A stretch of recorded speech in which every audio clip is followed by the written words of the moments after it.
Hello YouTubers, this is D-Mail981, and again, here to bring you my Halloween special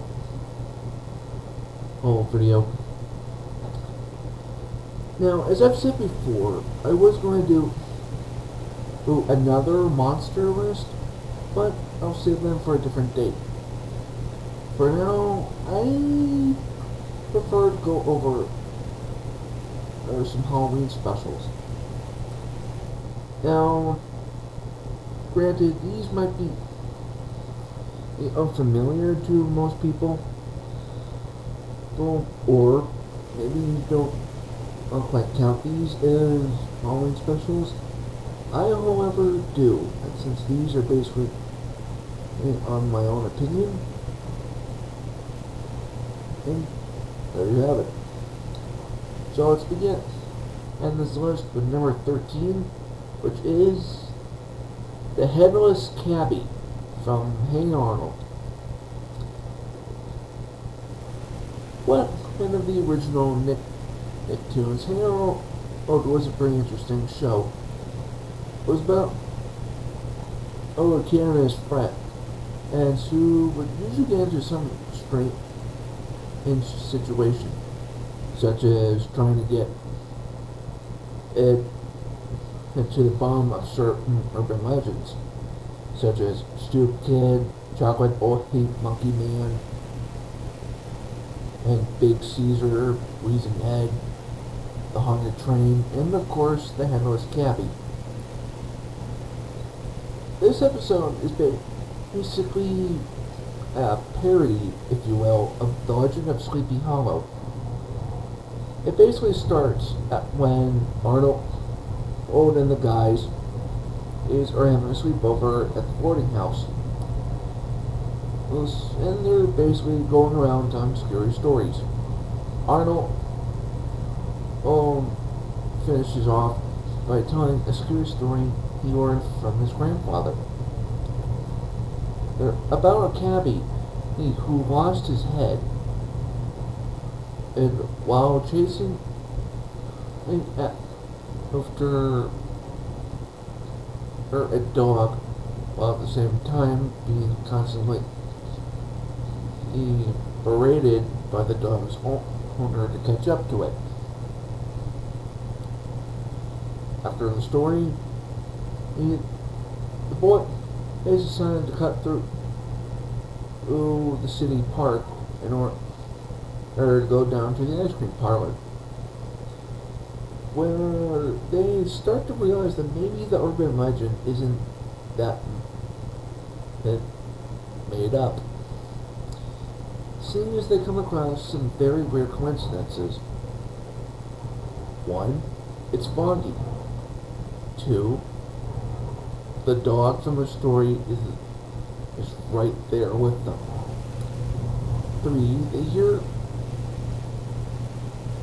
the sound of horse hooves clopping against the cobblestone path, which turns out to just be Eugene clog dancing.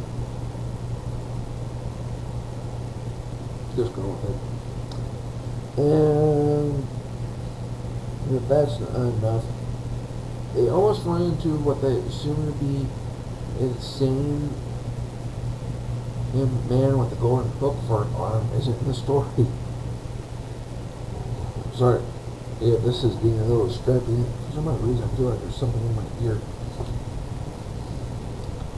And it is not until they come across a horse-drawn cabbie, carriage, being pulled by what looks like the Headless Cabbie, and behind them, laughing evilly, is the demon and woman who's basically the cause for why his decapitation occurred. As boys start to run away from them, it turns out the cabbie is none other than Ernie, one of Arnold's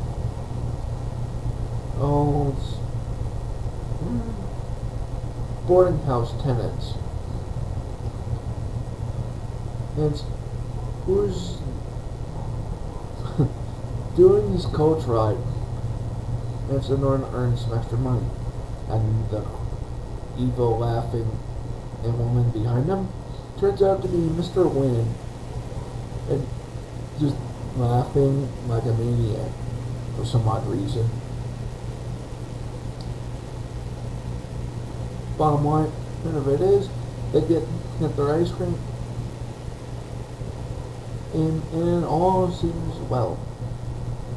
That is until we get to the end of the episode where, coincidentally, the very same woman from the story happens to come across Ernie and hands him a scarf while saying that she lost her dog in the park. Again, it makes you kind of wonder if some of these urban legends in Hey Arnold are true or not. Then again, Arnold and Gerald did catch Big Caesar. Sir Arnold did help Stoop Kid get off his stoop. And they did figure out something about the haunted train number 25.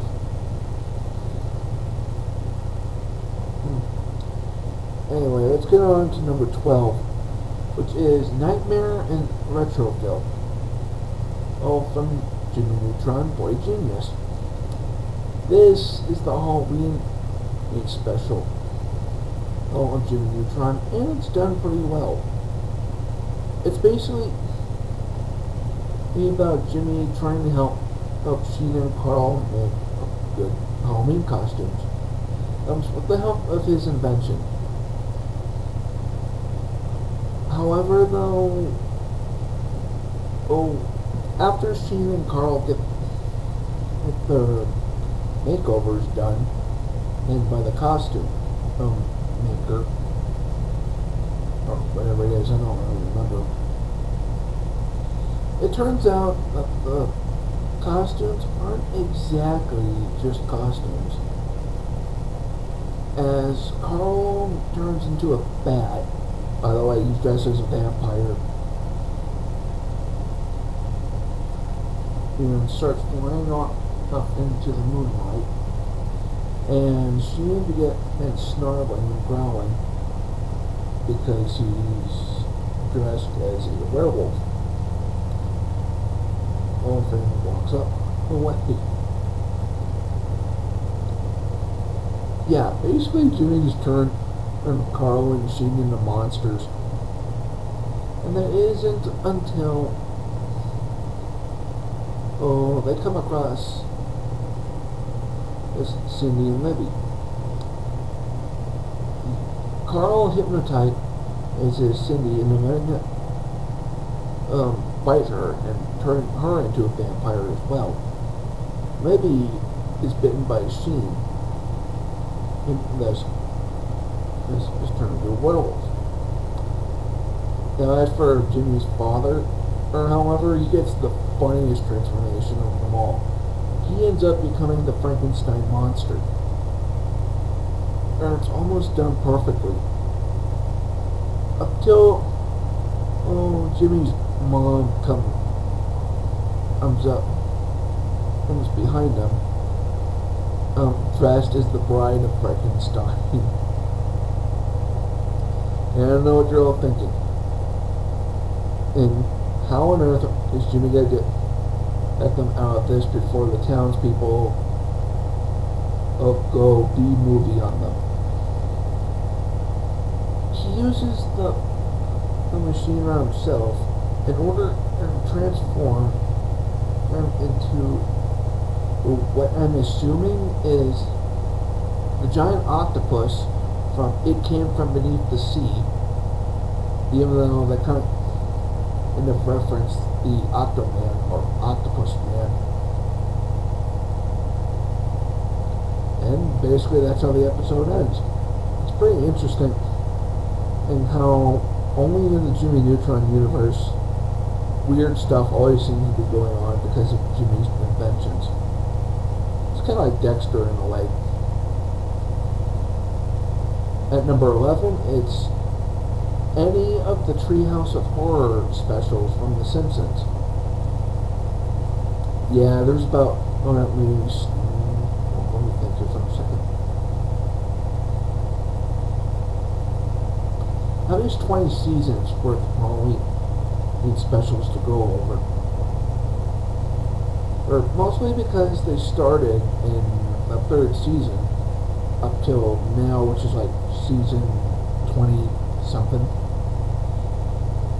But if I have to choose my favorite Treehouse of Horror moment, it would have to be the Raven segment, which is narrated by the original voice of Darth Vader himself, James Earl Jones. Didn't think I knew that, did you? Now, what can I say about the Treehouse of Horror episodes that most people, including the nostalgia critic, they can see are, haven't already done? Well, as far as parodizing certain horror movies go, they do a pretty good job. I mean, there's a moment where it's almost like in 2001 A Space Odyssey when the Simpsons' house gets a futuristic remodel. Oh, and it's all controlled by a HAL 9000 lookalike.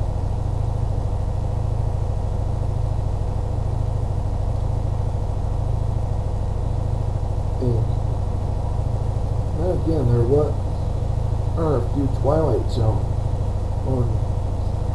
parodies as well. Anyway, on to number 10, which is Spooky from Lilo and Stitch the series. This one is another almost forgotten Halloween special. Mostly because Lilo and Stitch the series isn't on the Disney Channel anymore.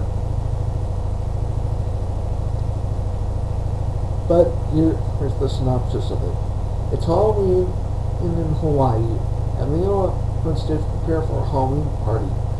Meanwhile, however, Experiment 300, aka Spooky, is on the loose. Now, I know quite a bit about the Lilo and Stitch experiments. That's thanks to the wiki.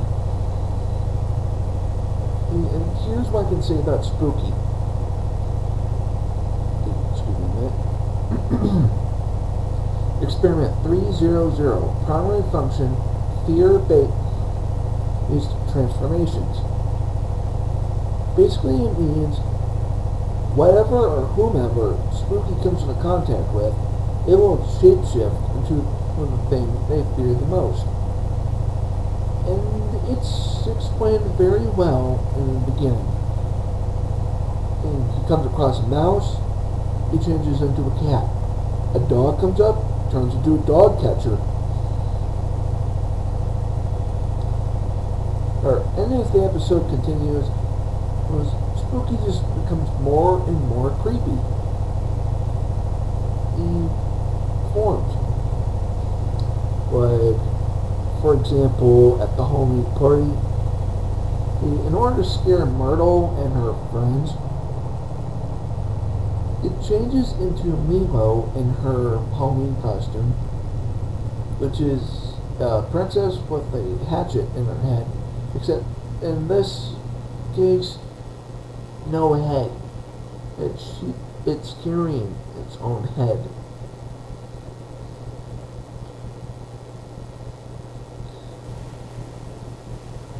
And like in every other episode of the series, Lilo and Stitch kind of find in the one place Spooky belongs the most.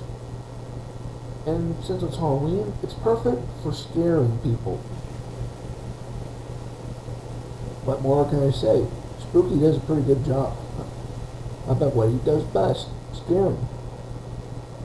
But he has been featured in other episodes, such as the Asteroid episode, Checkers episode, in which he and other experiments gang up on Gantu while he has the experiment that can make you the ruler of whatever is around you. But with that being said, let's move on. At number 9, it's Halloween from King of the Hill. Yeah, there's going to be a lot of Halloween episodes on this list. Yeah, everybody's got a problem with that? Deal with it. This is the best I can come up with.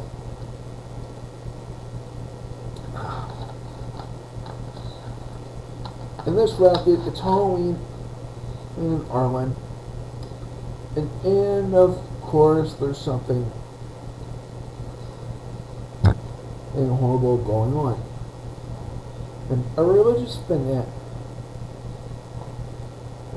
wants to abolish Halloween due to its history of, get this, blasphemy induced devil worship. And I'm really getting sick and tired of hearing this. Okay, sure.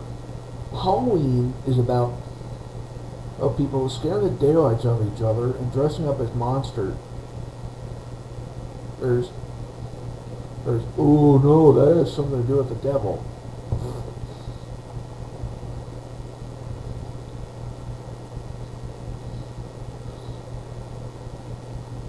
By the way, that was my pointer finger, not the finger.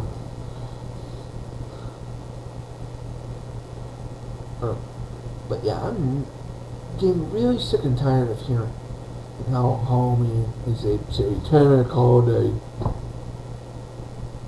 I've got something to say to those kind of people. Do you know the history of Halloween? It started out in Ireland as a method for people to remember the deceased. And they dressed up that way in order to scare off evil spirits.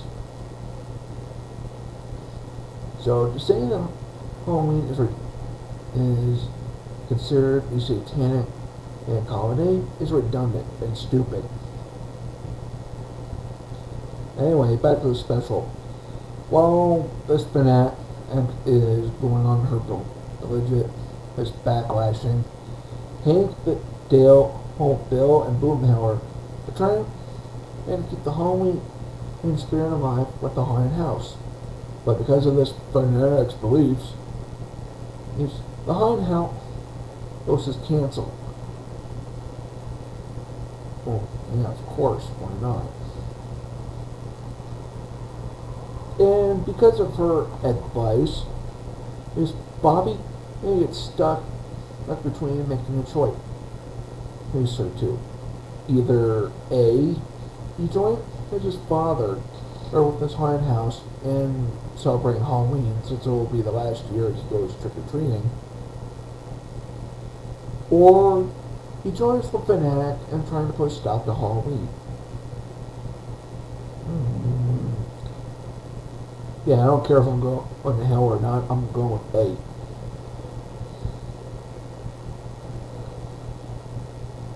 And I just kind of realized something after all this time.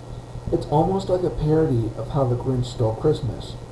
Just replace the Grinch with the Bible head. And that one as Halloween being canceled, which is ridiculously stupid because you can't cancel a holiday. I don't think you can. And speaking of the Grinch, at number 8 is Halloween is Grinch Night. Now this is actually kind of a forgotten gem of Dr. Seuss, mostly because it doesn't really show up on TV all that much, especially around on ABC Family's 13 Days of Halloween.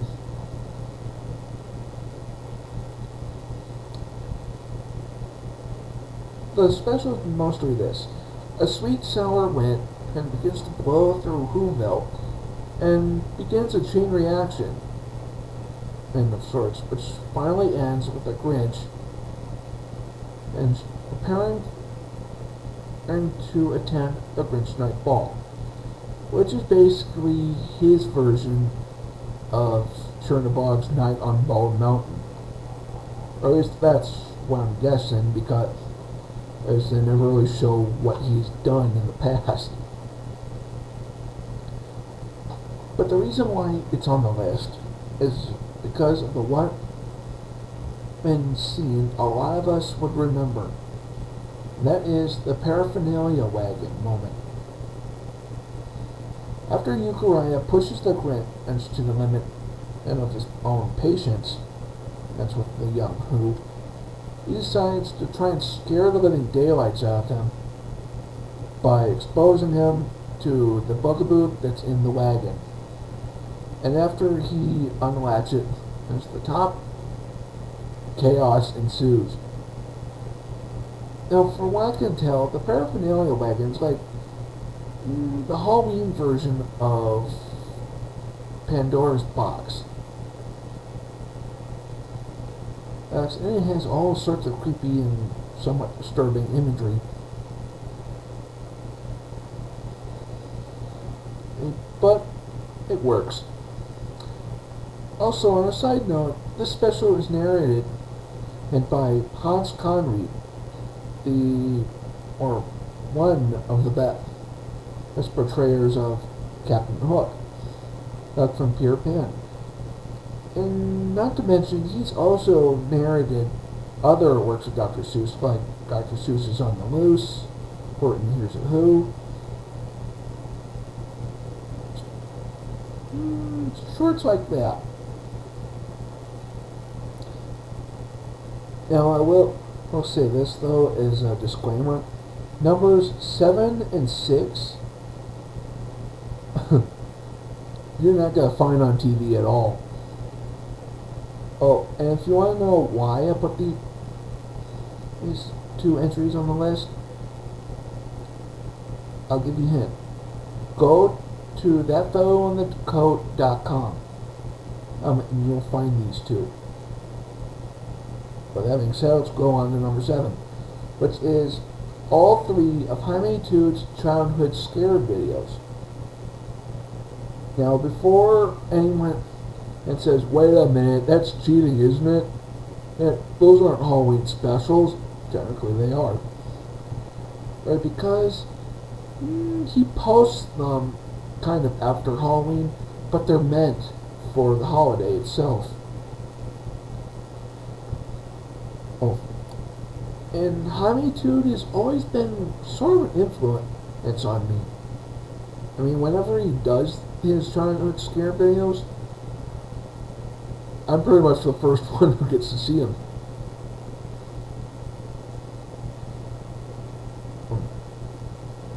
This is mostly because I believe he and I share a lot in common and what scared us when we were younger. And I will admit, Night of the Living Dead kind of scared me a little bit. Especially with that weird screaming trowel stab scene.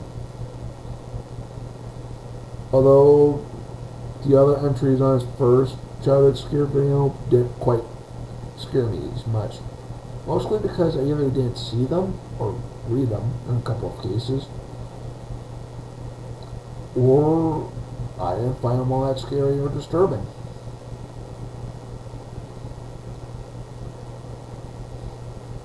And keep in mind, I saw Fantasia when I was 8. And I didn't even know about the topless harpies until later.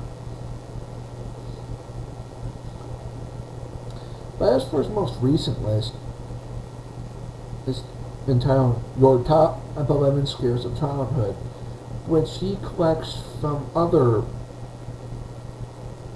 video makers such as Mr. Coat himself, Animat, South Jersey Sam, Morgan Ledger from Vaulting, VG Retro, No wait, Film Buff. I'm sorry. No, Film Buff and Morgan are the same person. The Angry Ginger, Y-Boy, and the Philosopher of Animation. And this list almost hit on the head for me.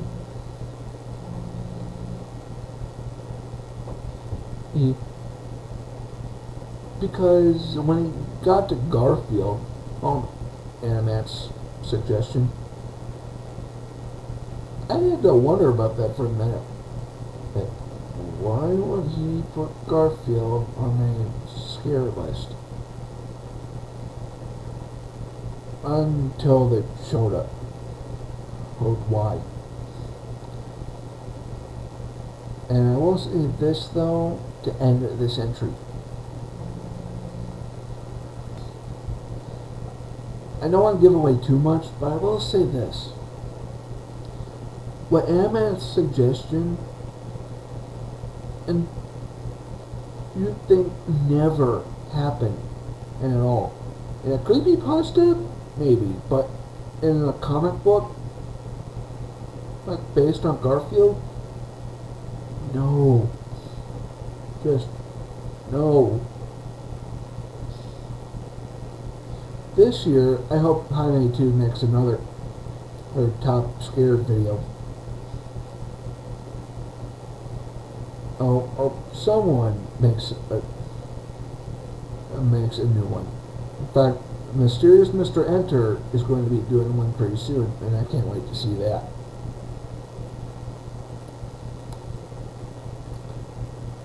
On to number 6, which is the top 13 animated monsters. This is both the original and the remake from Hubie's animated movie reviews. And yes, this one counts as a Halloween special as well. Like with Jaime 2, I'm also a fan of Huey Toonmore and his work. Mostly his movie reviews and his list videos. And the music they picked for this list, or at least for the remake, was definitely worth putting in. If you don't know what it is, it's creepy creatures from Really Wild Animals, Dinosaurs, and Other Creature Features. If you haven't heard this, check it out on YouTube while it's still there. As for the entries, these on both lists, well, they're pretty honest. Since they're kind of in his opinion. Like, yeah, sure, I can see Smog as being in a good invention. And I did see the second and part of the new Hobbit. And they made Smog really intimidating.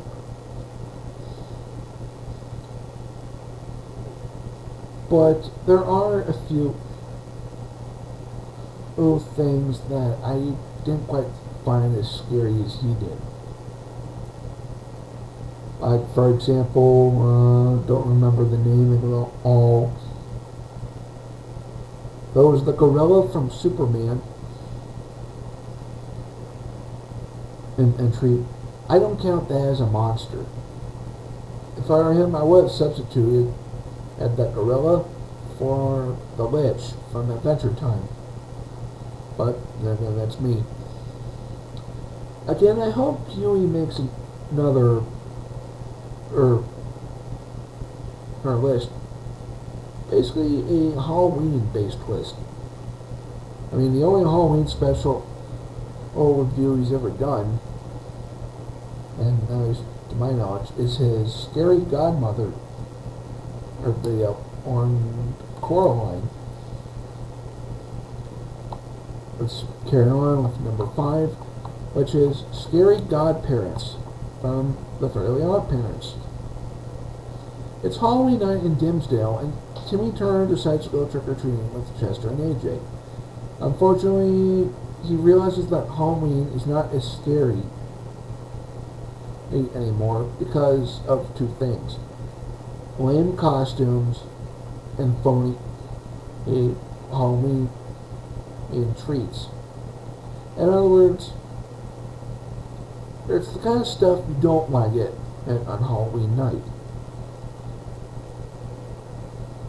And it doesn't make it any better that Vicky's babysitting them on this night.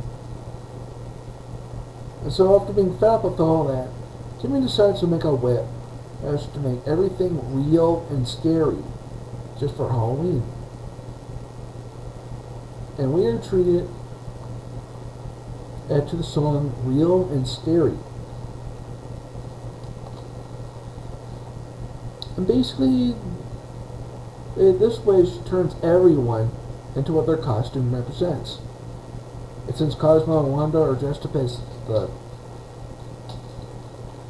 up for Halloween, even though technically they don't have to. Around this time, and they are unable to undo the wish, seeing as they're no longer fairies after the wish is granted.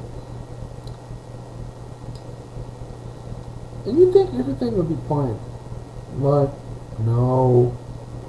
Of course, in every other Fairly Odd Parent episode, something horrible is gonna go wrong as soon as the wish is granted. Meaning, the cool kid that's got their hands on Pumpkinator costumes, which when combined create a doomsday jack-o'-lantern like robot, which basically wants to destroy the world. The best thing I can think of for this episode is a cameo of Mark Chang, who's always is a comedic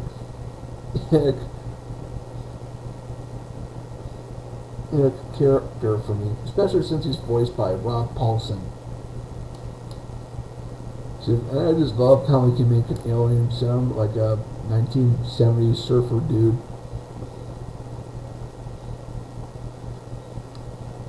Number 4.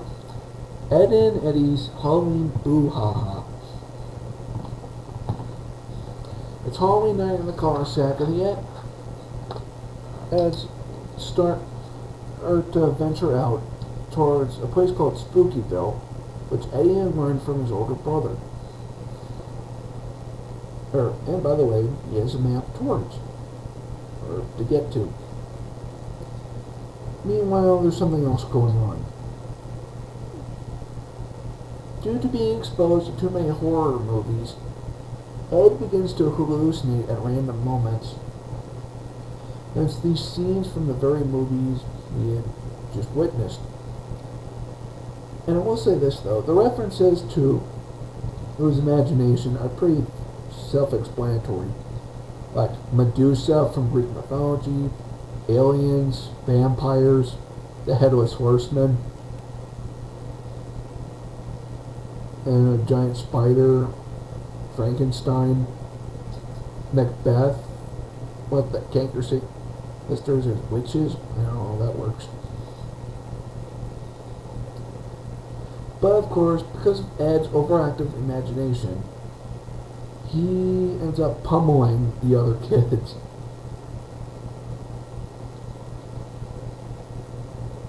And in various ways. Now granted, and I don't think most of the kids deserved what they got from Ed. Well, except for maybe a couple. Sarah and Kevin pretty much come to mind at that. But actually, he didn't really do that much to Johnny. He just gave him candy.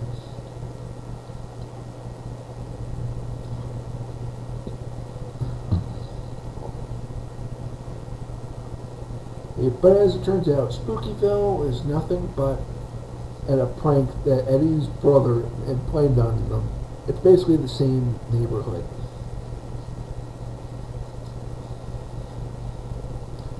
And it basically ends with Double D and Eddie getting the tar beat out of them by the other kids because of what Ed had done. Meanwhile, Ed gets off scot-free.